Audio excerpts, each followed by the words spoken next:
Hello friends, स्वागत है आपका हमारे यूट्यूब चैनल वर्ल्ड टीवी पर। तो दोस्तों, चीन के साथ बढ़ते तनाव के बीच भारत और जापान की वायुसेना एक साथ युद्ध अभ्यास करने जा रही है।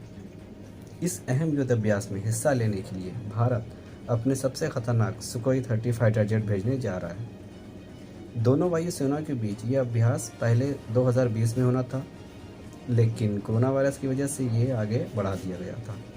यह अभ्यास ऐसे समय पर हो रहा है जब पूर्वी चीनी सागर और पूर्वी लद्दाख में चीन के साथ जापान और भारत का तनाव काफ़ी बढ़ा हुआ है।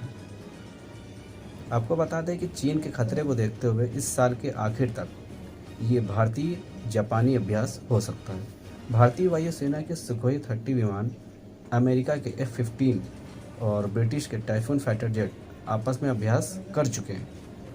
हालांकि जापानी वायुसेना के फाइटर पायलट के साथ रूसी मूल के विमान के साथ मुकाबला दुर्लभ माना जा रहा है। जापानी वायुसेना अमेरिका निर्मित F-15 और सबसे खतरनाक विमान F-35 का इस्तेमाल करती है। जापान की वायुसेना न केवल चीन के सुखोई 30 विमानों बल्कि रूसी सुखोई 30 विमानों का अक्सर सामना करती रहती है। जापान का रूस के साथ क्षेत्रीय विवाद चलता रहता है। चीन और रूस दोनों ही सुखोई सीरीज के कई विमानों का इस्तेमाल करते हैं। इस अभ्यास से जापानी पायलट सुखोई 30 की हवाई कौशल, रेंज, ईंधन की खपत और मेंटेनेंस आदि के बारे में जानकारी मिल सकती है। इस युद्ध के दौरान रणनीति बनाने में काफ़ी कारगर हो सकता है। उन्होंने कहा कि आपको बता दें कि जापान का कहना है कि भारत के सुखोई कई खास क्षमता से लैस हैं, जिनके बारे में भी जापानी सेना को जानकारी मिल सकती है। माना यह जा रहा है कि इस अभ्यास का मकसद चीन को सख्त संदेश देना है, जो भारत और जापान दोनों के लिए इस टाइम खतरा बना हुआ है। आपको बता दें कि भारत अच्छी तरह से जानता है कि चीन के खिलाफ फायदे की सबसे अच्छी स्थिति ये है कि वह जापान जैसे एक समान सोच वाले देश के साथ गठजोड़ करे। भारत का कहना है कि गठजोड़ का निर्माण चीन को सबसे ज़्यादा डराता है।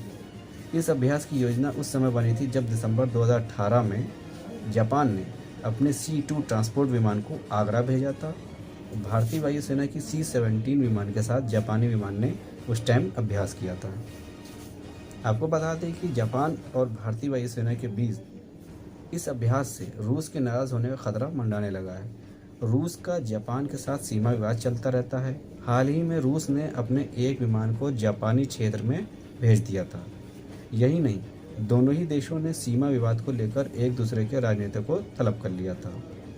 दरअसल कुरील द्वीप को लेकर जापान और रूस के बीच विवाद है। रूसी सरकार इस विवादित इलाके में एक विशेष आर्थिक क्षेत्र स्थापित करना चाहता है।